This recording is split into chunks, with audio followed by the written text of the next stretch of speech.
remaining.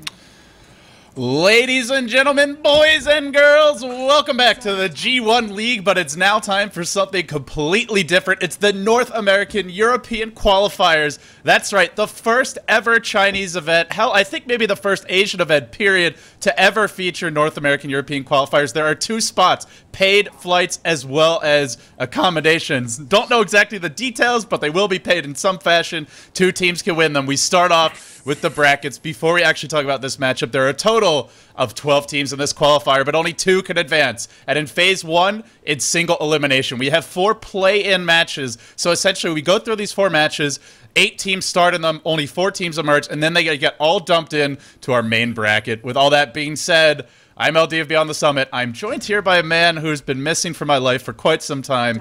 He's the one and the only Pyrian Flax. P-Flax, hello, LD. Good to have How you back. Are you doing? Thanks, it's great to be back. I haven't cast with you in a while. But yeah, it's cool to be here. I'm looking forward to this game. Yeah, it should be an exciting game. It's going to be Evil Geniuses versus Absolute Legends in a best of 3. And we actually have Angina playing for EG, but I'm pretty sure that's Jo just messing around with his name. So it looks like both teams should have their full 5-man roster. Cool. North American European Dota. Now, it should be mentioned, obviously, it's what I am here on the west coast of the United States, where several of the EG players are located. So maybe not the ideal time for them, even for AL. Hey, in Europe, it's pretty early, so the players are making some big sacrifices with their schedules, their sleep, their school and work and whatnot in order to be here. Yeah. So thanks to them. I mean, there's a chance to go to China in it, right? It's worth it, yeah, to be sure. God, I'd love to go to China. What an amazing country. I'd love to go there. And P-Flex, one more thing before I let you talk too much, which is, I might have forgotten to tell you, but there is in-game audio. So if you didn't already turn your mic on in-game, make sure you do that now. I believe I've turned my mic on in-game. That's the first thing I did, sir, as a professional. Okay, you're a professional. I'm just a hack. That's what we have you here for. That's right.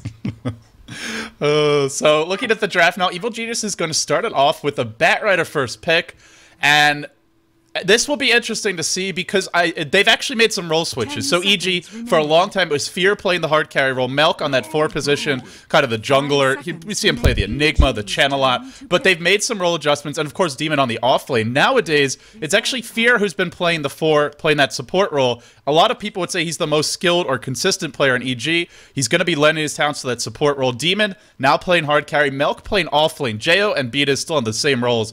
But EG have made big position changes in, I mean, if you look at that sort of thing in professional sports, something you almost never see, but in Dota, well, it does happen here and there. I'm interested to see how the role switches work. They were good for the WePlay.tv league action that I cast of EG, but then yesterday they did struggle a bit with those new roles, getting 2-0'd by Roxkiss, who's sort of a solid tier 2 team in Europe, so definitely something to keep an eye on. And Baby Flax agrees. Sorry, yeah, she's all over this. Yeah, she's saying sit down. Yeah, you're right. It's not something you see in professional sports. You really very, very rarely see people change position. Sometimes, as a football, meaning soccer fan, you do see as players get older, they sometimes move further back the pitch, so a more attacking player can become a bit more defensive. But yeah, it's incredibly rare. So I don't know. Maybe it's not a great idea. Maybe someone who's played mid should always play mid. But I guess if you're as good as these guys, you can pick it up, right? I mean, you can learn. Oh yeah. You know the theory behind it. So yeah, I think they could probably do it. By the way, look at this Wisp in the first round of bans. Is that the new meta, ban Wisp, or do they know something about EG? Wisp has just really become more popular lately, and it's a hero that does reasonably well against Magnus. You can just phase shift anytime he tries to shockwave you, so he can't really harass you too much in lane, and you won't really stop the Magnus from farming, but you can do pretty well in the lane. And looking at the mid game, that silence will be key against Magnus. If you no, that's Puck, right? Oh, did you say? You said Wisp, Puck, didn't you? Truth. Yeah, Wisp has been banned. Oh man, I'm confused about why. I completely misunderstood. I heard Wisp, but I saw Puck, and for some reason my brain just not working. Puck is just Wisp with a face. That's pretty much it. This is European Dota, actually, North American European Dota. So in your Western scene, Wisp is a pretty common ban nowadays. Actually, a top ban for a lot of teams. It's interesting because it is a Chinese organizer, a Chinese tournament, but it's ultimately a North American European qualifier. So yeah, Wisp still popular. The difference, the Dota really is different. Like having watched a lot of the Pinoy Dota and the Chinese Dota with you for G1 and stuff, and then to see European and American Dota, it's amazing. That it's almost like the cultural differences between the countries means that you have people playing the same game in completely different ways. I find that fascinating. Yeah, it really is. I mean, the regional differences are there, but nowadays Dota is a much more global game. So it's one of these things where we see these kinds of picks now, but there has been a lot of cross-pollination. For example, I think one of the most notable things is in the Asian scene. A lot of the Chinese teams, I know LGD and Misery at one point said he thought Gyrocopter was really overrated in the Western scene in an interview. And then a few weeks later, LGD was picking it, playing it a lot. So the Gyrocopters come more into prominence over there. A lot of the Chinese picks have influenced the Western game. You saw Luna really shoot up in popularity after the G League group stages. It's much more of an international game nowadays, but it used to be the case back in Dota 1, back when the game was very kind of sequestered and parochial, that like the Pinoys would have their own style, the Chinese a different one, and there would be almost no interaction between the scenes except for a few major tournaments once a year. But nowadays, you can watch anybody's games in Dota 2. The tickets are either free for the players, as they often get them, or very cheap, and yeah, lots of cross-pollination. Yeah, man, I need to stop using that phrase, but it's so good. Cross-pollination. Cross-pollination. Let's see if we can drop that in 3 times in the game. I think I'm subtly. That's the key. Subtly, or references to pollination, or references to plants somewhere. Oh man. So but I love to see Pale ban. I love to see Weaver ban. 2 heroes I just can't bear playing against. Anyone you have to buy Vision for just drives me crazy. I don't want to have to buy Dust. It's boring. Invisible heroes make me mad. The worst part is Dust isn't even that good against Weaver because you can just time lapse out of it. So it's awful. Just a shitty hero for shitty human beings. Horrible. Right? PL, yeah. And they banned Luna as well. That's kind of sad. Yeah, so EG banning out the Luna, and looking at AL, it's all about the carry bans against them because they don't really have a carry right now. They have Magnus. You'll see primarily melee carries being focused on the bans here, and AL have a really good turtling lineup. Looking at their lineup, it seems like they're going to be the ones who want to sit back, split push, hold on to their towers, look for a big reverse polarity, and kind of angle from mid-game to late game. And so seeing that, EG, it's pretty simple what they want to do, which is get rid of the carries that can split push effectively, as well as the 5-man Dota option in the Luna, and then look to get aggressive in the mid-game. Get your Blink Dagger and Bat Rider and Puck, and then see how many kills you can find all over the map. And I gotta say, I like the way EG's drafted so far, because Nature's Prophet, when there's a Blink of Puck and Bat Rider, it's not really that safe to split push. Yeah, interesting as well to see the Dragon Knight ban. You were saying they were banning the sort of the melee carries. Oh, that's EG, yeah. Yeah, I haven't seen him. I haven't seen Dragon Knight banned before. I don't think, possibly in living memory. He's not a hero that I see banned. So why wouldn't they ban someone like Faceless Void here? Why wouldn't they ban one of the big agility carries like that? I mean, we've already seen Anti-Mage. I mean, it seems like Faceless Void is the only sort of big right clicker left in the pool. No, for Absolute Legends, you mean? Why did they not ban it? Yeah, why didn't they ban Void? Well, looking at EG's lineup, they already have 3 big farmers, and the Bat Rider, the Lone Druid, and the Puck. So you pretty much figure the Lone Druid is going to be the one-position carry. Puck will probably take solo mid, and Bat Rider will either go off-lane or jungle. And then you're looking at a lineup that already has 3 farmers. Getting a 4th, a little bit greedy, especially because AL are very good at turtling. And if you take it late game, well, they have Empower, they have Reverse Polarity, they have an H's Prophet who can split push. A little bit dangerous to take like a carry who's kind of slow to get on the field. So I feel like EG will see something more mid-game centric from them. Maybe even something like a Juggernaut here, which is still in the pool, and Healing Ward, very, very strong in combination with Lone Druid. Yeah. But we'll see. By the way, they might just go for a support. Pick here is because Shadow Demon counters Bat Rider's lasso like fairly well. Is that why, do you think, or is it just because he's a great support all around? As far as why EG takes out the Shadow? Yeah. Well, they need a support anyway, and it's a good defensive support for them. If Magnus jumps in on someone and you can disrupt them, that'll be helpful. They might be even looking at like a Lina or a Leshrac here as that dual roam combo. Absolute Legends seem to think that EG's going to get really greedy with this. They seem to think that EG's actually going to be running a jungle Bat Rider, then throw like a Lone Druid in the offlane Puck mid, and then have another solo, because they banned out pretty much all carries. And in fact, they might have been right. EG will pick Alchemist, but, and this is a big but, it could actually be a support Alchemist, something Mouse Sports has done a lot of lately. Yeah, I saw that game last night, actually, with the support Alchemist. It was interesting. It's very strong, potentially. Because his, he cancelled Magnus's Blink, so he RP'd. Oh, yeah. Oh, man. The chemical spray, I saw that. So that's quite an interesting counter. If you're looking for Blink initiate from someone like Magnus, that's a pretty good counter, spraying acid everywhere. Poor Dendi. He wasn't even in the acid spray as far as the visual effect goes, but I think the actual area of effect is just like a teeny bit wider, so he actually got caught in it. And you know what you do is you click blink and then you immediately press your hotkey for your ultimate. And he did that, but the blink dagger didn't go off. Then you press the hotkey for the ultimate. RP's nothing. Airballs it completely. Oh god, I've done that myself, so it's good to see Dendy do it occasionally. Like, it can happen to anybody. In other words, you're Dendy because you both did it. Yeah, so. me and Dendy make the same mistakes. Therefore, yeah, mathematically. Yeah. So looking at AL right now. Connection from his game to my game, you could say, and vice versa. Why P-Flex is Dendy? A treatise. A short abstract. Only a few thousand words about it. Start writing now. Your doctoral thesis due in the morning. But on that note, Absolute Legends, look at their last pick now, and they'll go for the Faceless Void. So they will go for some really strong late game, but lacking a bit on their counter push, not really the strongest laning phase. And I got to say, I like EG's draft better if they can have an effective laning stage, which I really think they will. AL, they'll probably just abandon the offlane, just jungle the Prophet off the bat, run a mag mid, a defensive tri-lane, and I think EG can really exploit that just by getting aggressive and doing a lot of early farming, a lot of early pressure, and get those quick blinks on Batrider and Puck. But anyway, P-Flex, what do you make of these picks? Interesting. I think Alchemist is the hero that I've seen. Like you said, now they're running him as a support. I think that is interesting. I mean, he farms quickly with the Goblin's Greed thing, right? So it's kind of handy. Shadow Demon, I love to see a pro player play Shadow Demon. I only just started playing him the other day. And Puck, of course, is always entertaining to watch. He's such a clever hero. I've never, ever played Puck. He's way too advanced, requires map awareness and thought. That's not my forte, as you may notice. Map awareness and thought. That's no fun for anyone. But unfortunately, our players better display some. Guys, welcome in. It's our first match of the G1 League North American European qualifiers. We start with 12 teams. From these 12, there will only be 4. Or there'll only be 2. There'll only be 4 that advance out of Phase 1. There will only be 2 that actually secure spots, paid trips to the LAN finals in China. Oh man, they'll be joining the likes of IG, LGD China, DK, and Orange, the titans of Asian Dota. It is Milk versus Mania. It's some old school MYM throwback Dota.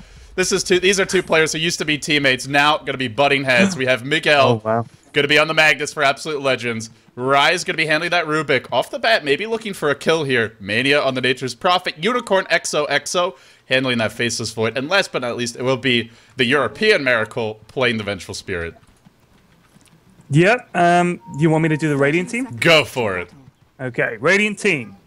We've got, hang on, let me just see what lanes they're in. Top lane, Angina on Lone Druid, although you're saying he's actually... Jo. It should be Jo. I'll do it quick. Yeah, it is Jo.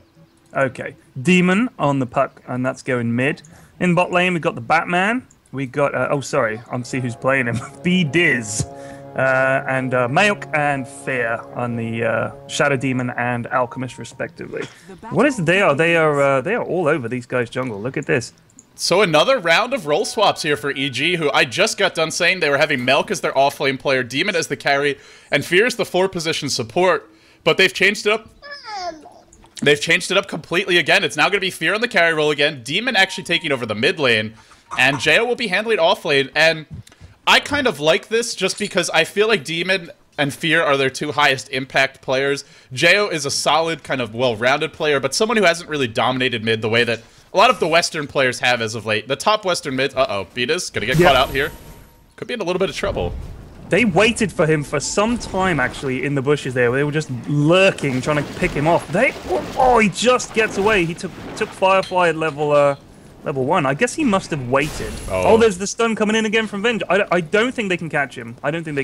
But that sucks. And they've warded. If you look here, they put a sentry ward in the hard camp there. So his farm, if he is going jungle back, then he's going to suffer a bit from that as well. Yeah, the standard play for the Batrider is kill the small camp twice while you're stacking the big camp. Then once you hit level 2, you keep on napalming the big camp until there's a max set of stacks. You go on Firefly, and you kill off a big stacked big camp, and you always do it with these safe camps. What he may want to do now is transition to the enemy jungle, but even if he does that, he's already going to be missing at least 2 stacks, and of course, if AL ever rotate out of this bottom lane and go for him and steal that stack, he'll be in a world of trouble. So off the bat, EG, not a good start for them. Pretty huge loss for B-Diz. Yeah, that sucks for him. There's wards. I mean, look at this. There's 3 wards in their jungle. They haven't got any in the other team's jungle. So that's a big early sort of aggressive advantage that AL have taken. I like that. So in the end, EG, they ended up getting aggressive. I thought maybe it would be a support Alchemist in a tri-lane with a Lone Druid getting the farm and a Puck as well as the Batrider's the 2 solos, but they got greedy. They decided, we're going to run a Batrider as a jungler, which is quite greedy because he offers nothing to your laning stage. It's all about let him farm for 10 minutes, get an early Blink Tranquil Boots, and then he contributes. But the greed is being punished now with those wards, and AL contesting pretty well. Plan is not going to come together for them at all. He has got, well, he's got half of level 1 and no farm. He's got 1 last hit. I don't think that's where he wants to be. It's interesting because... It's interesting. Sorry. It's interesting because with the bat, like, once he hits level 6, he's so good at picking up those early ganks. So it's interesting to sort of push his utility into later. You know, he's almost like he won't come to the fore until the mid game. But you said they were building a mid game team though, so maybe they just thought it's okay. We can do this. They were, and then it all went out the window with this carry Alchemist as their final pick. So it's a completely different strategy now, where Alchemist, he has some presence in the laning stage, even similar or better than a Faceless Void, because Acid Spray as well as Unstable Concoction offer you a lot more than Time Walk and Bash. But, this is a big but, the Batrider offers you nothing in the tri-lane, certainly as a not as a farmer. As a farmer in the tri-lane, he offers you a bit, but really, this is a hero that wants levels, that's best as a solo or as a jungler. And, like, look at what he's doing right now. Can't really harass, can't really zone anyone out of the lane, not farming. Yeah. I still feel like he might be better off actually heading into the enemy jungle and trying to get some farm that way, but they don't feel safe leaving this Alchemist Shadow Demon alone, and so as a result, he gets nothing. I mean, you don't want to leave. If you're relying on Alchemist to farm, I don't think you want to see Rubik. I mean, Venger's Magic Missile is a nice initiating stun. Get in there and then, telekinesis for another stun, and then Void could even get a first hit bash off. So, yeah, it wouldn't be much fun for Alchemist. But, I mean, Shadow Demon's there. He's sort of lurking around. How's the Batman doing now? Still only level 1. Yeah, it's not looking good. And you got to remember, Nature's Prophet can always join the tri-lane, which is the other reason we see Beat is very reluctant to actually leave the lane, go into the enemy jungle. With all that being said, Demon doing very well mid, sitting 16-7, is winning this lane a bit versus Miguel, not overwhelmingly so, but does have the significant edge there. And the top lane, Angina, or Jo, I should say, he's doing pretty well himself, sitting at 17-8, outlaning this Nature's Prophet heavily at that. 5 extra last hits, 6 extra denies. So, EG, they are winning their 2 solo lanes. And I think it's okay that their Batrider's getting nothing. It's just, it's really not what you hope for, but now he'll finally start to pull. Yeah. And all things considered, I would say for AL, they haven't really done a whole lot with the safe lane Prophet. Generally, you want to find some kills when you run a Prophet as a solo, but the issue is, they don't have the best killing tri-lane. Any tri-lane with Faceless Void is inherently not a good killing tri-lane. Yeah, I mean, it's possible. I think if you get, he's got Time Walk, he's got the Bash and stuff, but it needs a little bit of luck, right? It's not like, it's not the most obvious and easiest thing, but... And he's gone for the 1 point in each skill build, which is I think it's a pretty decent way to go, is each skill is okay at level 1, especially the passives. Getting 1 point is pretty nice, but for the moment, AL content to sit back and farm. Same for Evil Geniuses, and... Well, now we gotta head towards the mid-game with the support Batrider who's not getting much. Fear, who isn't getting... Actually really struggling in terms of last hits. That would be my one concern, but I still feel like with Demon having a good start mid as the puck, he may be able to turn this tri-lane around. I mean, Faceless Void is 21-8. He's doing okay, so maybe he's not doing as well as Puck, but he's doing pretty well. I don't think they're gonna have trouble. Yeah, he's got a much easier time last hitting than Alchemist. Even aside from the tri-lane, Faceless Void has insane base damage, one of the highest in the game for any hero. And you can look at it now, 75 damage, compare that to the Alchemist, 59. And I would say he's got the almost better animation, so not even close. Demon is Dream Coil mid. This could be our first blood. He'll drop the coil now. He needs to hit this orb. The orb cooling down. Oh, he gets RP'd. He doesn't get the silence off, and he's going to give up a first blood. Demon, oh man, he totally had that, but just walks a little bit too close. And now top lane, we'll see a dive from Jo going on to Mania. Oh man, just TP's out. Oh, would the bear entangle cancel TP, or does it just freeze him in place? It does. If he gets a first hit root there, that's probably a kill, but no first hit root for him. Got lucky. So yeah, that's first blood. Poor old Puck. I honestly thought he had him there, but that tower really helped out. Meanwhile, bottom lane, a little bit of additional aggression going on to Beatus. A time walk in from Unicorn, and Beatus thrown up in the air, just instantly melted down, hasted Miguel. charging into the fight. Demon has arrived, but no Dream Coil this time around. There's the stun. Will clip Miguel. He's still hasted. Not sure they want to be chasing him. He's going to get away, it looks like, and now Demon still continuing to chase him. Shockwave comes in, phase shifts out of that one. Now got a Magic Wand, but trapped in the creep camp. Might go down here. Orbs away, kills off Rise with the silence, and then ports out, is going to live and potentially get Unicorn XOXO as well. He will. Demon turning this fight around for AL. Miracle now on the run. And still no Nature's Prophet joining the fight. He popped his ultimate, but not leaving that top lane. Wow, that was awesome puck play. Like, just when you thought he was done for, the body block. It's a double kill. I think they might get Miracle here. Wow. Yeah, there you go. Wow, they turned that around. Big turnaround. And they did it without Dream Coil. That's the crazy thing. He has it now. Didn't have it in that fight. With it, it's easily 4 heroes dead. So a little unfortunate for Demon that he didn't have it, but at least the RP wasn't cooled on Miguel, and as a result, able to be more aggressive. All things considered, things looking okay for EG. They stabilize after that fight. The good news is Jo is our lead farmer right now in that off lane, and Demon, despite that earlier issue mid, doing pretty well in terms of levels and farm now. Alchemist not having the best start, but he's a hero that can catch up. Yeah, and how? I mean, it's a few minutes and it seems like Alchemist gets huge. I hate playing against a farmed Alchemist. It's pretty terrifying. I mean, you can say that about most heroes, but he always does that. He always seems to come out of nowhere, and you're like, holy crap, where did he get all this farm from? Yeah, he gets all the monies. As will our Nature's Prophet attempt to do that. He'll try to do the same thing this game. We'll see the bear scout out the top rune, trying to be a nuisance. Will be an illusion picked up by Miguel. Well, P-Flex. Is this the Hand of Midas coming in? Yeah, this is the Hand of Midas. So Prophet's got his Midas already. 8 minutes. That's pretty good. Pretty much your standard Prophet play nowadays, especially in the European scene, which is go for more of a mid-late game build. Get the early Midas, go Orchid, Shadowblade, items like that. Orchid would be huge this game versus a Puck because he might get his Blink Dagger, but if you can silence him when he jumps in, it won't really matter. And Mel? Mel just wandering up to Nature's Prophet here. And he just TP's away. Oh, wait. Did he get him? I think he might have disrupted him. Yeah, we need a Sprout. We need an Entangle here, Jo. No more. Oh, what? Mania canceling his TP, I think. Oh, what? Oh. I'm pretty sure. What was that? There was no Entangle. There was no disruption. Just canceled it by mistake. Oh, yeah. That really hurts. That's a big blunder. Giving up a totally unnecessary death. And the bigger issue isn't that death. It's the fact this tier 1's going to die top. Or drop very low. That sucks. I mean, Lone Druid, how's he doing? 46-10, so he's doing pretty well on farm anyway. That's the last thing they needed was to give him a little bit of a boost. Yeah, that's a little handicap right there, going the way of EG, and they'll get the tier 1 top. Such a devastating loss for them. I mean, if he's alive there's no way they take that tower, but with the Prophet dying, easily able to bring it down. So Mania, he'll rotate bottom instead. Looks like they want to trade here if possible. I think they're going to get the tier 1 bot here. So AL, look at this. They're manning up down here, all 5 of them. That was perfect timing, by the way, on the Shadow Demon Male to transition up there to help out the Druid. I thought that was perfect timing. Yeah, it was good movement from him, and it was a well-executed gank as well, because he waited until literally like the last 0.2 seconds to disrupt. Especially since he just bumped into him. Like you could tell he wasn't looking for him. He just sort of went, whoa, there's a Prophet here, and sort of took him out. And so they get a T1 bot. He was definitely lucky to find him, but at the same time, he was hunting for him. Since all the Prophet wasn't in the lane, wanted to see if he could set up at least a push in that top lane, if not a kill. Right. And immediately, EG, I mentioned their mid-game push. Alchemist, not the best pushing hero. He's got Acid Spray, which is pretty decent, but generally wants to be farming. But with this build, Fear is looking to get pretty aggressive, active around the map, and I mean, they already took the tier 1 top. Look at the tier 1 mid, taking a decent amount of damage. AO got the trade bottom. They took a tier 1 of their own. And now for EG, we head towards the mid game with a Batrider who won't be offering too much. But the good news is the 2 solos, the Lone Druid as well as the Puck, have a decent amount of levels in farm, so they should be able to contribute.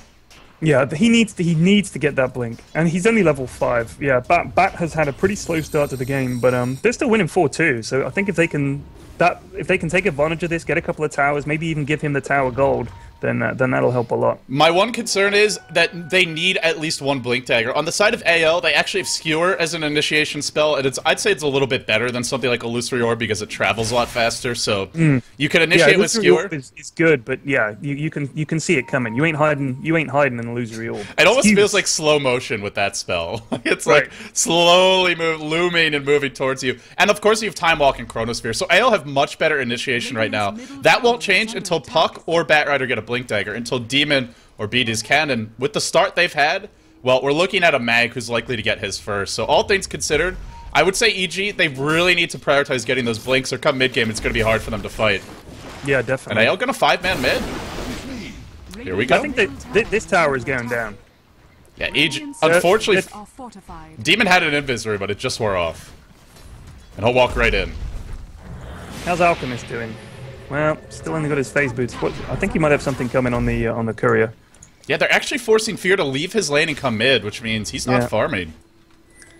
And this really Well, plays... they did defend the tower though. That's something. I think that was important. If they'd lost mid there, that would have been a lot of map control lost.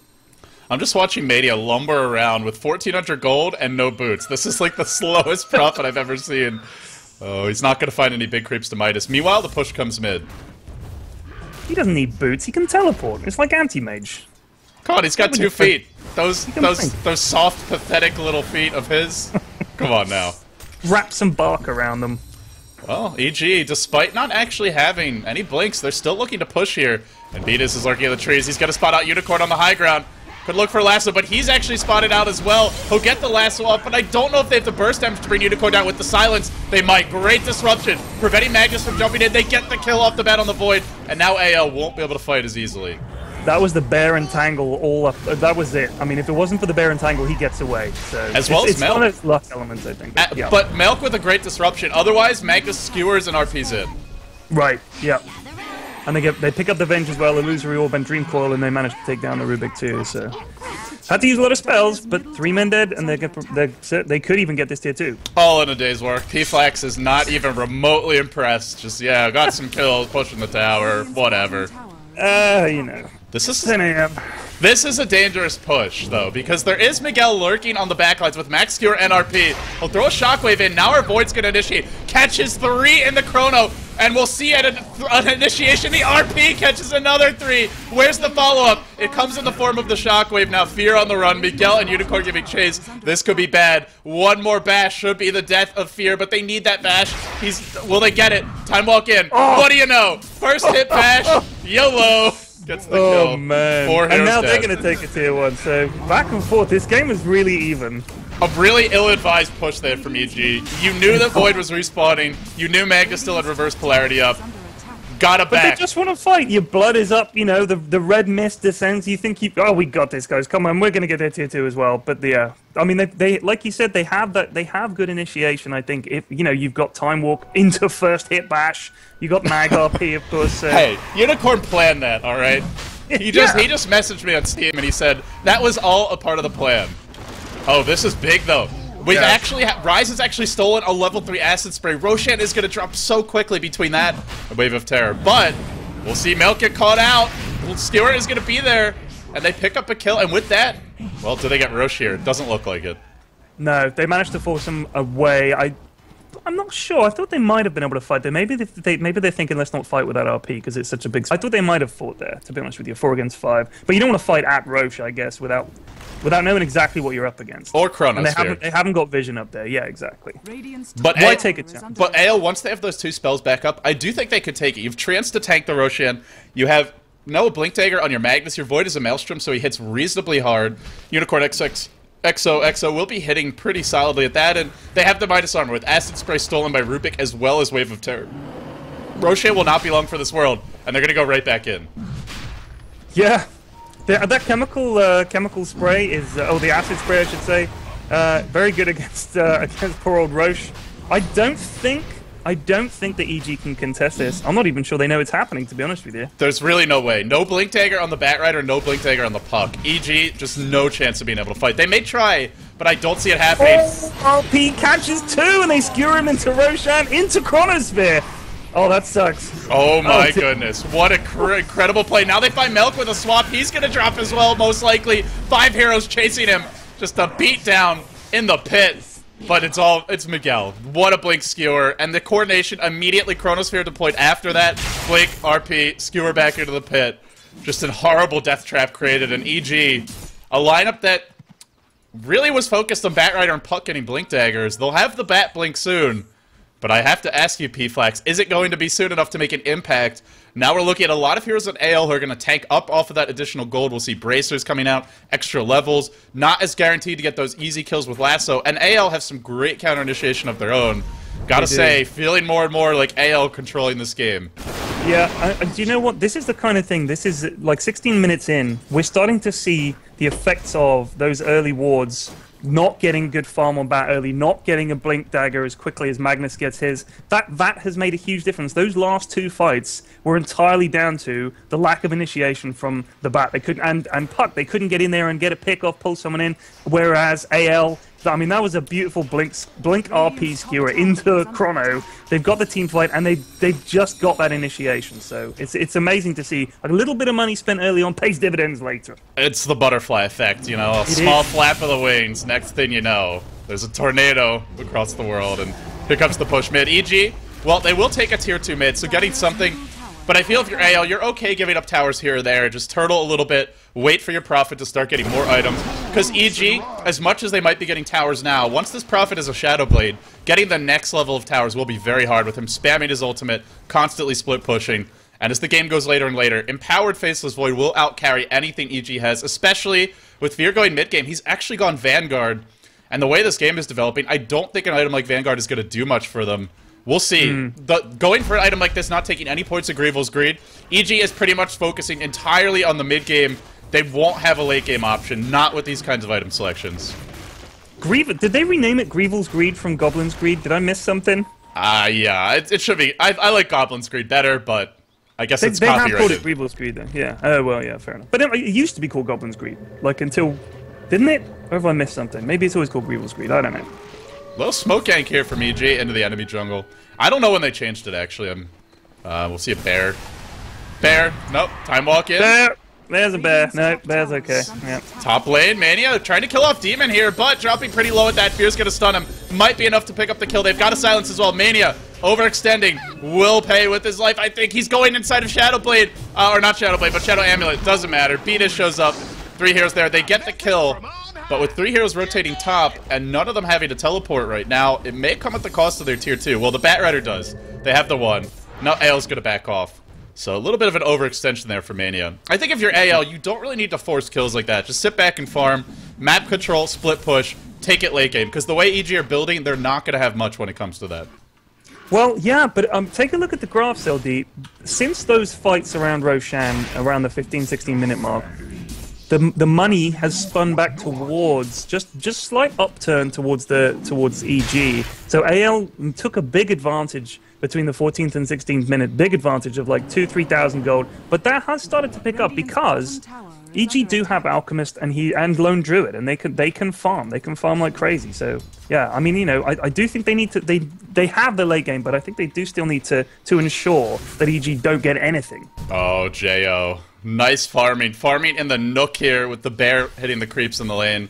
Would have died to the smoke gank otherwise, but AL still 4 smoked up behind this void.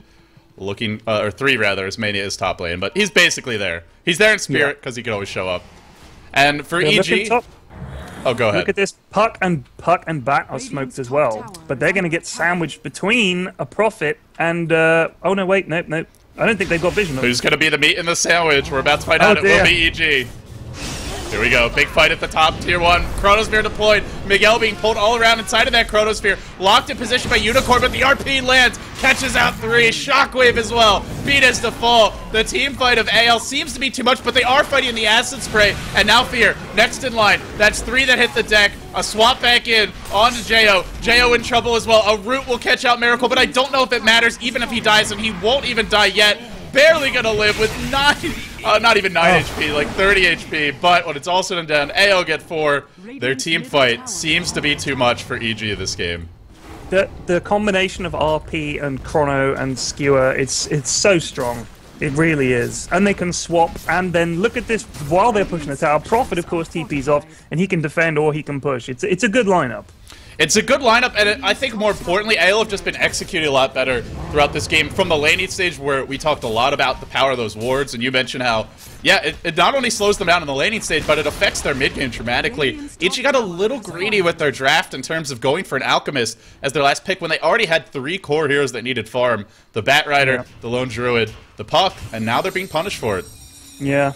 And just, I mean, great play since then. I think that you can look at a lot of these fights and say, like that Roshan fight, probably something EG just should have forfeited. With no Blink Daggers in either hero, and AL having both of their ultimates up, plus you're going to have to fight in the enemy's acid spray around the pit. Right. I think you just have to let that go, but EG, a team that doesn't like to let anything go, a team that always wants to contest, and unfortunately, their own aggression being turned against them in this game. Yeah, there was a point where they pushed them away and they denied the Roche, but then they just waited a second, and they actually waited until EG had all 5 up, and then took a fight, because they had RP and Chronosphere, so it's tough. I mean, if Alchemist, I don't know, I just don't know if he was the right pick here, but as you say, I think AL are playing very well. Their coordination of team fight between Magnus and Faceless Void has been excellent. Yeah. How's Mania's farm? Well, he's got his Shadow Blade now, so. Yeah, Nature's Prophet, Shadow Blade up, Treads completed as well for Mania. Is in fact our lead farmer this game, even though I don't feel like he's had the biggest impact. He'll have it later on, just with the split push, just with spamming his ultimate. Right. For me, it's been all about Miguel and Unicorn XOXO. Just the combination of their 2 ultimates in these fights, some decent swaps for Miracle as well. If those 2 land their ultimates, the fight's basically over. I mean, EG can't win a fight with a good Chronosphere and RP, so they have to find a way to get the better initiation or a pick. In an organized 5v5, there's just no way. Yeah. Yeah. It's going to be tough. It sounds painful. You sound resigned. I don't want to be resigned, because I still think there's always a chance, and all it takes is a couple of big fights. I mean, if you look at the goal graph, which is, I think, a much better and much more telling than the number of kills. There's only 7 difference in the kills, which doesn't sound like much, but they're like 5 grand up on gold. But every time there's a post-fight, when people go back to farming, there's that little upturn in favor of VG, which is like a little flicker of hope. Yes, but, just a ray. Just a sliver. Just a sliver, P-Flex, but not too much. No, not Mania too much. top lane. There will be a dust deployed on him, and I think he'll drop here as 3 heroes converge upon him, but it will come at the trade of a push in bottom lane, so they will find a kill. Will be a fairly expensive one at that. 3 heroes devoted to this, a lot of time being spent, but they get a much-needed kill. And I think if you're EG, just keep on going for that. Mania has been very aggressive with the split pushing, and EG have been able to pick him off. Unfortunately, I feel like they really want to catch this Faceless Void. The Prophet, even if he dies, he's still going to farm. I mean, it doesn't matter at the end of the day. Right. The Void is someone, if you kill him off a few times, he doesn't have an ultimate that gives him half the creeps on the map every minute and a half or so. Yeah, it's tough. Or actually, more like every minute. Pretty soon, it's almost level 3. What's Rubik got? Rubik doesn't have a spell at the moment. The Rubik's lately, I don't know, it seems to me like, I mean, he plays much more as a support now, doesn't he? As a kind of fancy support rather than the main man. I don't know, it seems to me like Rubik's role has changed from some months ago, but... You're completely right. Back at the International 2 and before that, he was a he'd frequently be spotted soloing the mid lane, but... Yeah. There were a few nerfs to him. His base move speed was reduced. His Fade Bolt bounce AoE was reduced, meaning that it won't, if 2 creeps are slightly farther apart, it won't bounce to them. It seemed like a small nerf, but had some significant effects. And the other thing with Rubik, he does so much with so little that there are heroes that need the farm more. This guy doesn't. We saw that from IX Mike the other day when Team Liquid was playing in the DreamHack it was in the Raid Call D2L. IX Mike steals RP, waddles into the middle, 4 enemy heroes, RPs the entire enemy team, fight is won. You don't need a whole lot of items for that. Yeah, it's interesting because, I mean, the thing with Rubik is, sometimes you know exactly what he's stolen, but sometimes, I mean, look, with the Blink Dagger, if he can steal a good spell, I mean, he's basically got it. What happens if he steals Lasso, by the way? He can lasso someone, and then he'll just kind of comically drag them away with his pathetic little body, his puny little legs churning for all they're worth. Because I know if he steals Firefly, he basically flies around on his sort of like a broomstick effect, which is great. I think he might be the most well-done hero in Dota 2. Yeah, Such a pleasure to watch. A lot of detail. Except when you're Batrider and he steals Firefly and you can't catch him, then he's a little shithead, a shitty little wizard. Fuck Rubik. Yeah. Just kidding. How's the goal? Yeah, so as you can see, they're Golden XP, taking another downturn. I don't know, I think AL have got, they're farming EG's jungle. They've taken control of the map. What is this going up here? Puck and the Bear are farming AL's jungle, so I guess they're looking to push the tier 2 top? I don't know. They're going back for Roche here mid. The thing is, maybe they're thinking they can get a tower. The thing is, EG knows that they can't really take a fight right now, so at least not unless they get a great initiation. So they're trying to trade by split pushing, farming the enemy jungle, giving up their tier 2. You saw really no contesting there. They will find Miracle now. This might be the opportunity, but there's no follow-up to help out Milk. And even with the Demonic Purge, I don't think he'll find this kill solo. Now, Milk gets swapped back in, probably saying to his team, where are you guys? Where are you guys? EG not in sync here is, well, they're going to give up an easy kill. They'll get the trade with the tier 2 top, and here comes Beatus looking for a Roche steal. But Miguel is now seeing his Firefly. They'll be careful about this one, I think. Look for the Flame Break, look for potentially a lasso, and a game-changing Aegis steal, although Firefly's about to end, so he'll have to blink his way, and he blinks in. Can he steal it? He snatches the Aegis, and they knew he was coming too, but he's probably going to die twice here. Oh, that was beautiful. That was such perfect timing. He pays for it with his life twice over, but that was worth it. I mean, I don't think it's going to make a difference, but it looked great. I think it kind of helps, just in the set. You're like, oh yeah, Void doesn't have 2 lives, that's nice, but at the end of the day, Void is Chronosphere and BKB. He uses those once, that's his main contribution to the fight. Dying and coming back isn't going to make a big difference, but with an Aegis, he can die once, then use them after his initial death, so it'll maybe keep Ale on the back foot for the time being, but yeah, I don't think it's necessarily game-changing, more of just a cute little play. Demon going to whiff on a Dream Coil, rise too quick with those little fingers, able to blink away. Little fingers. It's something about Rubik. I don't know, this hero is just like, it's like Thomas the Choo-Choo engine, just the little train that could. There's all kind of Thomas the Choo-Choo engine. It's Thomas the Tank engine. Whatever. It's been. I think it's Choo-Choo the little train who could. You got a whole. Yeah, you're right. You're right. I'm mixing them all up. P-Flex, give me a break, man. It's probably been like 20 years since my mom read me those books. Yeah, that's true. I mean, I read them now because I read them to my kids. Then again, you remember, so I have no excuse. Well, God, yeah. Well, I like I said, I can only remember because it's current for me because I'm reading them to my kids at the moment. So yeah. Yeah, unfair advantage. Yeah, I call foul. But looking at AO right now, they've picked up a BKB on Miguel as well as the Faceless Void, and such a crucial item for them. Sure, you can lasso one of these heroes, but you can't lasso both. And Dream Coil, the Silence from Puck, their 2 big teamfight spells, now not going to be useful against these 2. So Ale are almost guaranteed to get off a decent teamfight as a result. You can lasso one, but even if they can burst that one hero down, there's always going to be the other who can BKB, look to jump in with their ultimate and turn the fight. So if I'm EG, I look at these items and I still have to say, I can't take a fight. We got to keep on farming. But again, the problem is, I'm not sure they have it late game. When Void is empowered and also has Max Vengeance Aura, as well as Wave of Terror on his side, you got to figure the Bashlord going to be the king of the mountain and now has an Eagle Song, so going for a Butterfly. Once this is up, EG are going to have a very, very hard time living through a Chronosphere. Yeah, it is going to be very tough for them.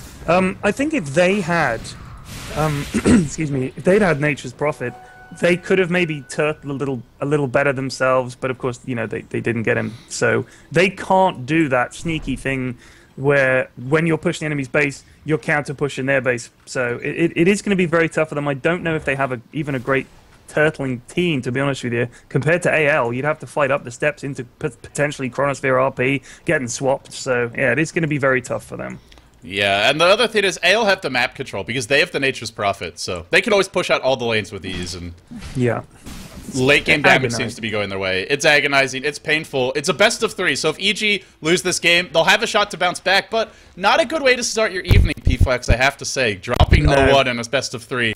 Always stressful, especially it's an elimination match. EG, the only Western team that actually participated in the last edition of the G1 League and got anywhere in it, they made it into a decent portion through the group stages of Season 4 when it was just one qualifier for Asia. They had to play on Asian servers. This time around, getting the North American, European servers, but stiffer competition from the West. Looks like this game 1, in the balance for them, hanging with basically their fate of the series. Well, not decided, but it's certainly going to affect the momentum moving forward if they lose this game. Yeah, I wonder, you know, I mean, that's a lot at stake, really. I mean, a trip to China, anybody would like to do that. And go and play Dota in China, obviously, that's a great opportunity. Oh, so, yeah. I mean, you know, this is a game these players are absolutely... It's Mecca. It really is Mecca, China, as far as Dota goes. It's very much like Korea when it comes to StarCraft 2, in terms of... It's the place that you want to go. And if you just want to play the best teams in the world and train as efficiently as possible, sure, there are some European teams that can probably compete with the top Chinese teams, but at the end of the day, they're not all playing at big LAN tournaments on a regular basis, so a huge opportunity, and we're going to see Beatus get caught out right here. Yeah, he melted then. That was unpleasant. And I think they could. Now Demon as well. That's 2 heroes dead. If they don't have buyback, that will be Rax. Even if they do, I think it still might be. We'll see, but... Buyback is available on our Puck. No buyback on Batrider for 30 seconds. And here come 5 heroes from AL, bearing down on the Rex, smelling A Game 1 victory potentially coming their way. BKB up on the Magnus, as mentioned, now has a Ghost Scepter to add to his collection of utility items and annoyances, nuisances in the fight. We'll see a Demon buyback. AL playing it very stable, very safe. Wow. Gonna back off, and I think they're fine with that. Yeah, there's no rush. They've got all the lanes are getting pushed in. They can take their time. They could even wait for Roche to come back up again and get that just to make sure, because of course Batrider stole it. So you know, why take a chance? The longer the game goes on, the easier it's going to get for them from this point, I think. So why not? The thing is, J.O.'s gone for a Basher on his Lone Druid Bear. They need more physical damage. It's a great item choice considering that. The problem is, when you get Chronosphered, your Bear's just going to be ignored by the Faceless Void. It won't be hitting him. Meanwhile, he's bashing away on you, so direct combat items versus a Void, they only work if you have some sort of reliable disable. And again, there's always going to be an RP or a Chronosphere. You can't disable both of them with one lasso.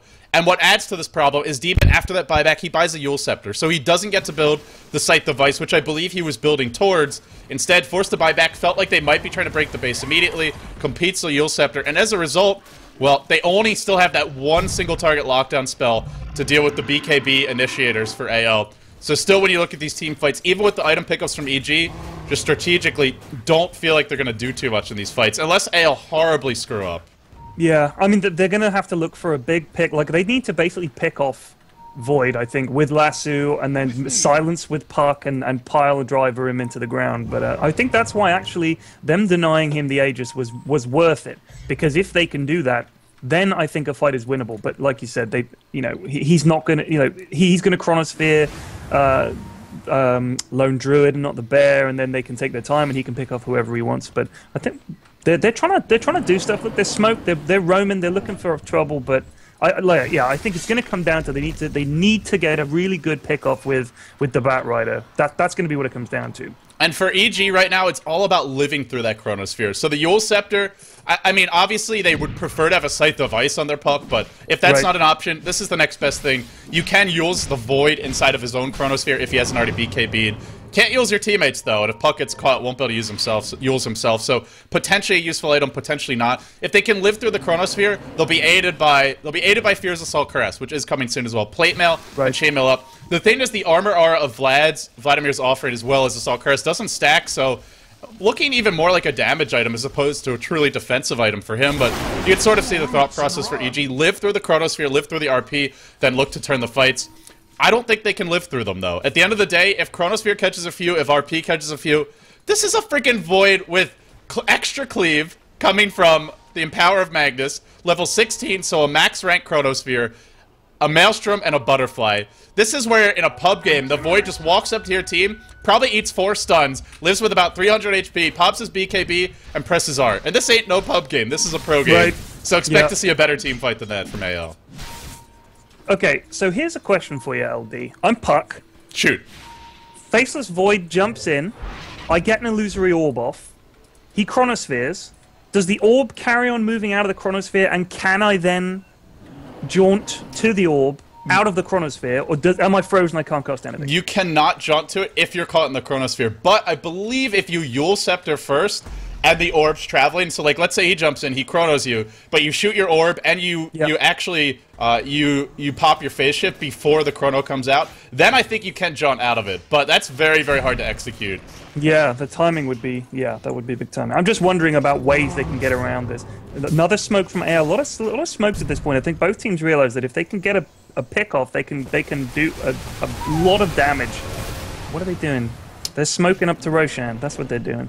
But he's not up yet. Nope, they're just going to go into the jungle. For AL, if they find a pick here, I think EG probably lose the game. At least they lose the lane of Rex, because they'll get a kill, then they'll get the Aegis, and they might find those pickoffs. Here comes Unicorn.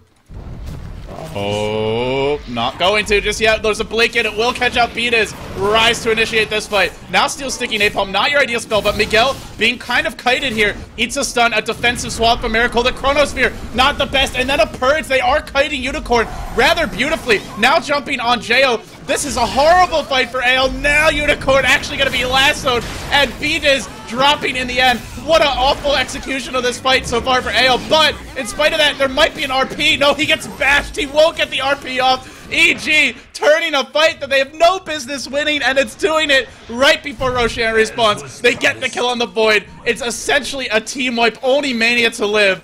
what do you know? Roshan coming in like 30 seconds. They're going to take a tier 1, possibly a tier 2, and the Roshan on top of it, at least the tier 1. P-Flax, AL. I mean, you can't ask for a worse fight. They must have pissed off Ice Frog there. That was unbelievable. Like the setup, they walked right between EG. You had Shadow Demon on one side, and you had everybody else on the other side, back sort of all over the place. They had no idea where they were going, who they were going after, and that was the problem. Is they got split up, and well, they didn't get lucky. The bear did a lot, I think, and chemical spray. God, yeah, that was absolutely horrendous. And now there's the cheese as well. Perfect. And suddenly, Assault Cuirass complete on Fear, and suddenly we're looking at an Alchemist who is very, very hard to kill and can start building directly into some damage items. Yeah. If Fear gets something like a Manta style next, which gives you a lot of attack speed, a lot of additional pushing power, as well as some HP, could be very hard to kill. Even something like a Basher and Abyssal Blade. With Fear having an Assault Cuirass, if he gets that next item, he may actually be able to kill off that Void before he can even Chronosphere. That being said, that was probably the worst possible fight that AL could ever have. The Chronosphere wasn't there. The RP, they didn't even get it off because Miguel got bashed by the bear at the last possible second. And, I mean, when you consider all of that, you have to look at it and say, well, if the fight had gone a little bit differently for them, would have been a completely different engagement. But it didn't. And now they give away an Aegis and a cheese. And EG, you said never give up hope. And what do you see? EG back in this game. A game that looked like AL, if they got Roche, would probably take Rax. Now, much more wide open. LD, have a look at the XP graph and the gold graph. Just take a little look at them and look at the swing that fight caused. That's a 5,000 gold, 8,000 XP swing. That's absolutely massive towards leveling this game. Disgusting. A huge, huge tournament. It really is. Filthy. Absolutely filthy. And the beautiful thing for EG is now they get like 10 minutes to farm. And they're farming with 2 carries, an Alchemist and a Lone Druid. 2 heroes that if it goes late enough and they're too tanky to killing Chronosphere and RP, then it will be EG who I think have the edge in the sustained fight. AL is a bit reliant on their ultimates. Through the mid game, that's amazing. But as we head later and later into this game, well, the Void, he doesn't have that many damage items. He's got Empower, he's got Butterfly, he's Maelstrom. That's great when you're looking at like 32, 33 minutes. But now when we're looking at 42 minutes plus, at least, which is around the time that Aegis is going to expire, actually more like 43 minutes, I think. And by that point, Void needs more items than that to kill them. And he's also got to land a good Chronosphere, or the RP is to be there first. So for AL, no longer a pretty guaranteed Rax.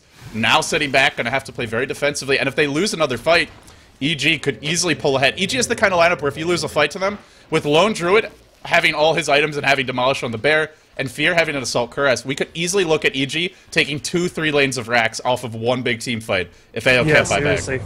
Seriously. I mean, this Alchemist is starting to get big. He's got, at 39 minutes, he's got more items than I'd have at 69 minutes. So, you know, he's doing great. The only thing is they have got this Nature's Prophet. So, as much as they can push up, they do still have to watch their backs. But look at this. They've managed to push the lanes back out. Yeah, the game just evened up. As a result of that one bad encounter, that's the problem. The later the game goes, the fights become more and more unlosable. You can't lose a fight at that point in the game, I don't think.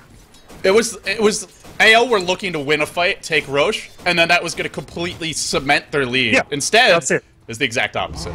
Yeah, it's just that's all it takes is you lose one fight. That timing was horrendous. Right as Roche came up, it just couldn't have gone worse for them. You can totally understand the thought process, though. Let's go smoke. We have this big team fight lineup. There's no way EG can fight us unless they have a perfect fight. And then what do you know, a perfect fight? And here we go again. Beat is, he'll jump in, he gets lifted up in the air. Now going to be driven onto low HP, doesn't actually die. Unicorn XO on the run. He'll man up against the bear. He will get stunned for the moment, but look for the RP if they try to go in on him. EG not going to be able to take this fight. Now a Blake Stewart for Miguel, attempting to pull Demon back in, but a well-timed phase shift will allow him to escape. Then jumps in with his orb, drops the silence, then blinks back away. So lots of shenanigans, probing. No real blood. Probing, yeah, just poking at each other with a little pointy stick, but not the actual finishing claymore blow to the skull. Oh, and AL are going to go right back in, looking to kill off EG, because EG, they saw this high ground ward get placed, try to do some dewarding, but won't be able to get there in time. AL, I'm not sure they should be trying to force a fight, to be totally honest, because if you don't completely win that initial engagement, then Alchemist comes back with round number 2 of his lives, Lone Druid comes back with cheese, they could even buy back on a few heroes, and you're near their tier 2, which they also have. Could be very, very bad for them, dangerous to say the least, but in the end, they back off. Yeah. I think, yeah, both teams realize now that they can't lose a fight. They can't. I mean, you know, whichever team loses a fight is going to lose a Rax. It's as simple as that. Well, more so, I think, for AL, because their tier 2 is exposed mid, and EG have the slightly better pushing lineup. There is a tier 2 down top and bottom lane, but mid lane's the lane that's easier to push. Yeah. But yeah, for both teams, even if they don't lose a Rax on the side of EG, they still lose a big advantage that they're starting to accrue. The thing is, AL can keep the lanes pushed right up with profit. So even if there's, you know, a tier 2 mid, I think that they can take advantage very well with keeping the lanes pushed with Nature's Prophet, no? Yeah, they can keep the lanes pushed out. I assume he's been spamming his ultimate throughout this game. For the moment, it's not being used, but if I'm Mania, this is the point in the game where you generally want to spam your ultimate. It's no longer a big contribution in terms of damage in team fights. Right. What you want it for is to give the creep equilibrium your way, so that if EG try to push, there's a trade. But for the moment, not seeing that. Fight coming here. Oh man. Unicorn looking for an opening. He wants that multiple hero Chronosphere. EG not going to give it one too easily. Tower dropping low. Fear's got the Aegis. Meanwhile, our Batrider going to initiate. Pulls in Miguel. Then gets entangled. He'll walk into the Chronosphere wall inside of BKB. Where's that RP? They bring down Fear once. Aegis now expelled. And Miguel's going to skewer away to safety. Are they going to fight again? Unicorn's running in. But Miguel running away. Lurking on the high ground. Our Void will time walk back. They get rid of the Aegis. They lose their tier 2. And then EG back off. 1-for-1 overall. I'd say both teams fairly happy with that outcome. Yeah. Oh, maybe not now. Fear gets caught. That was a great telekinesis. Are they going to first hit bash, second hit bash? No ultimate. No ultimate. Demon's going to use it. Run, Fear, run! It won't be enough. Down he goes. Oh. Now it's AL who are going to be very happy. And if they get this Demon kill, this will be a disaster. But a poorly timed Sprout by Media blocks his team away. Demon, look for the Blink. If he can get it off, he will. Blinks north. Force staff as well. He'll force into the trees. Now he'll orb and then force. Now he'll TP away. Wow. Completely. Look at the mobility there of Puck. That was perfect escape.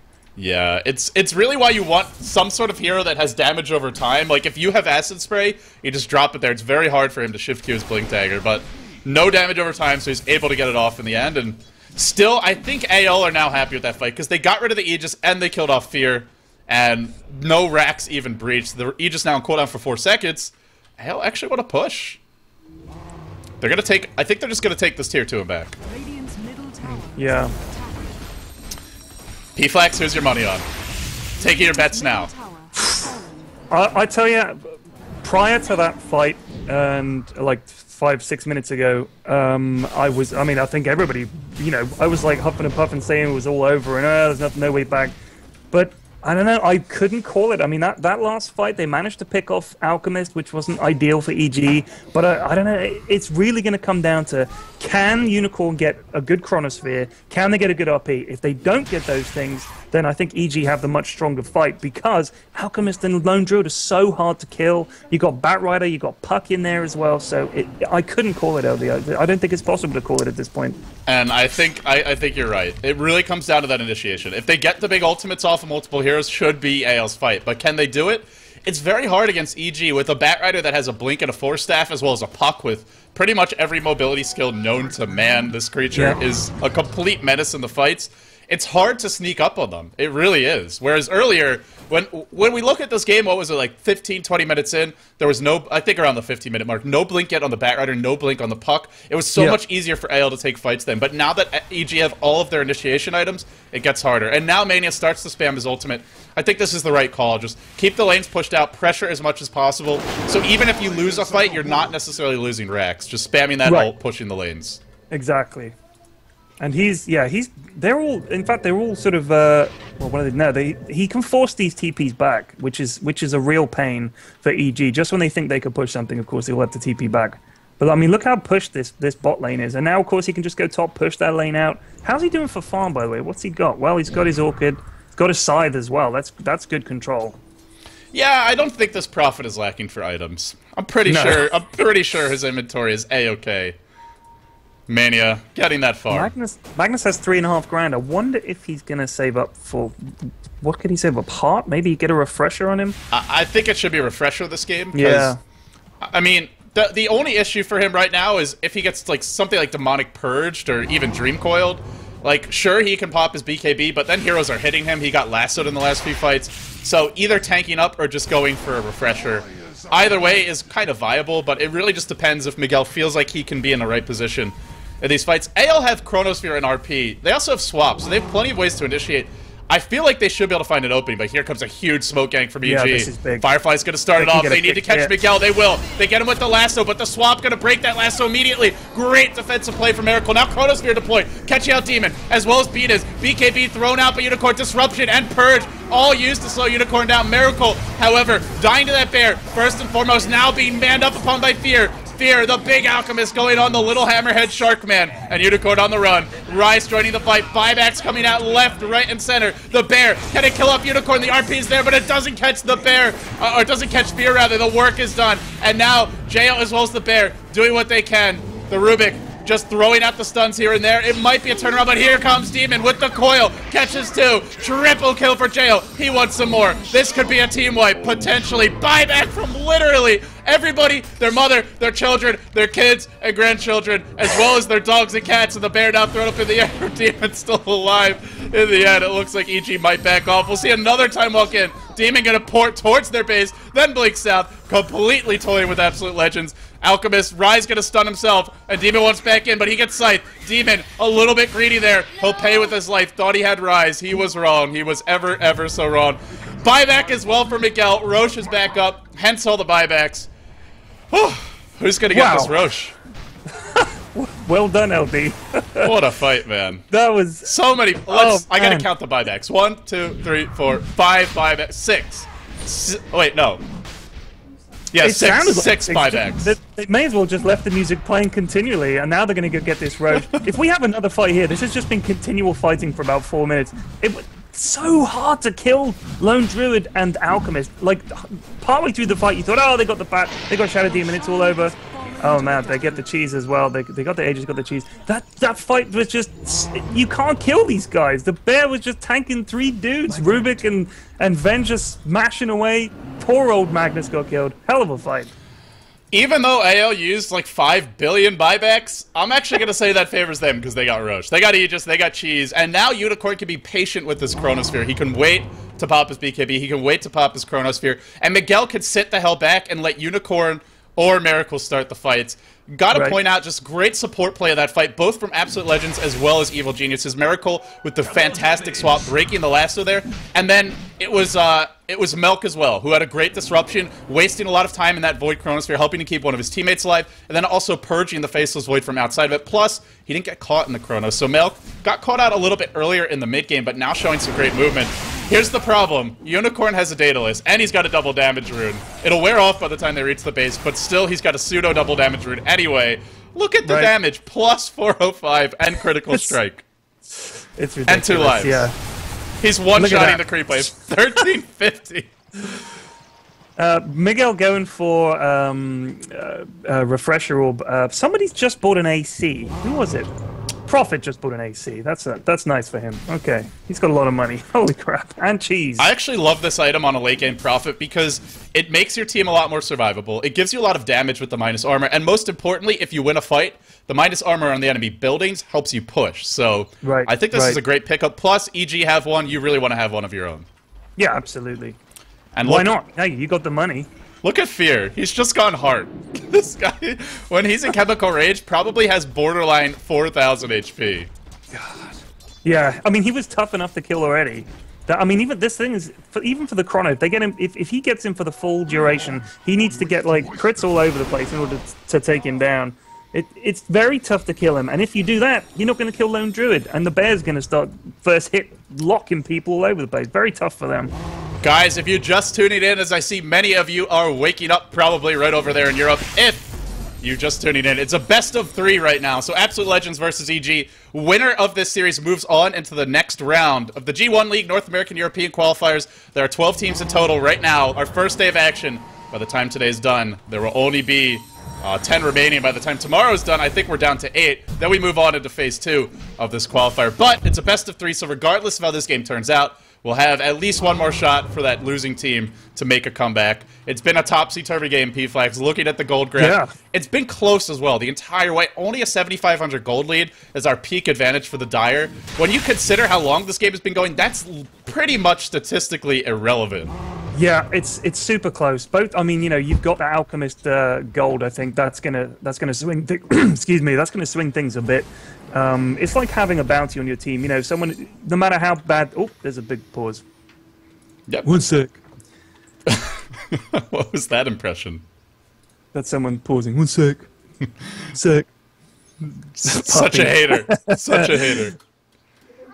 Oh man, someone at the door. Excuse me. Okay, no problem. But guys, yeah, apparently we're gonna have a default win here. So congratulations to Evil Geniuses, as they will be taking this game. Doing a disallowed pause from the Vlad. Gonna step in as the admin for today's game. And actually, for anyone who's tuning in, there is a rule as far as pauses go in the G1 League. Each team is allotted 5 pauses per game. It sounds like a lot, but I believe there is a time limit of just a few minutes for each of them. If you have a prolonged pause, you have to provide a reason. It can't be for anything like answering the door or going to the bathroom. It has to be a true technical issue or an emergency. Now, granted, that's kind of hard to enforce online, but we trust the players to hopefully be honorable about that sort of thing. And yeah, if they have 2 emergencies, you'd be like, how many times can your house really be on fire? Seriously. Just he's got the fire pit where he just casually lights a bonfire. Oh, my house is on fire. But again, yeah, but it's all part of the plan. I think that's why all the players should have a webcam up, so there's proof. You know what I mean? So that the admins can go and check the webcam, and they can say, "Yep, his house is actually on fire," or "Yes, he is being attacked by burglars as we speak." So this is a legitimate cause. I think they should actually just be allowed to implant somebody in your house, and they literally watch everything you do. If you go to the bathroom, they get to watch. If you, I want a guy sat on a chair like at a tennis match. If you're getting laid, they get to watch. They get to scout you every second of the day, so they know exactly what you're up to. That's the direction we should be headed in Dota. I agree. I don't think anybody could disagree. Yeah, completely agree with myself, as well as myself, and you as well. Oh man, AL looking for a big push mid here. Who's circling the jungle? Is that you circling the jungle? That's them. No. Batrider's circling the jungle. Batrider's saying, check out that jungle. Yeah, check out the jungle, but don't go there, because there's a hammerhead shark man, and he hits like a truck. God, yeah, doesn't he? So yeah, he does nearly 500, getting towards 500 base. Yeah. And the plus a crit chance for 240, so that's pretty gross. Now, a lot of this does come from Vengeance Aura, so we'll see if Miracle can actually live long enough to provide that aura, but as long as he's alive, and they got the minus armor from Wave of Terror, as well as Assault Cuirass, like we mentioned before, the physical damage of Absolute Legends, because of their supporting cast, is insane. But it all depends on this Void. Really, for them to win a fight, well, oh, they're gonna gank the bear. Look at the... Before I can even get the words out of my mouth, it dies P-Flex. That's a concern for EG. Given that I just said that the bear is hard to kill, holy cow. Okay, if you're Jo, you actually have to put these big items on your hero.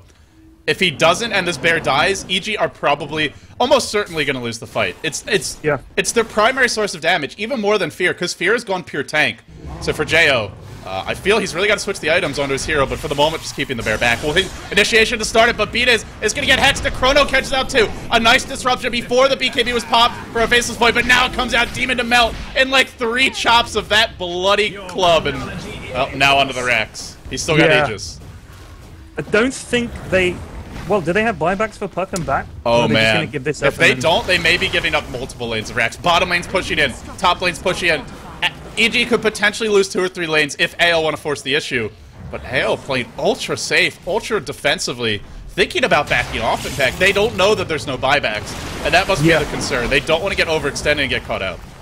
But look at this wave of creeps. There were like 25 creeps at one point. Fear gets swapped in, stunned up, brought down, and it seems like AL getting those initiations with swap, getting the great defensive play where, yes, there was a lasso, but an immediate timely hex for Mania turns that fight around. It now feels like AL's game. Looks like game 1 going to go their way. They'll get at least 2 lanes of Rex, possibly even 3, and from there coming back against Nature's Prophet, nearly impossible.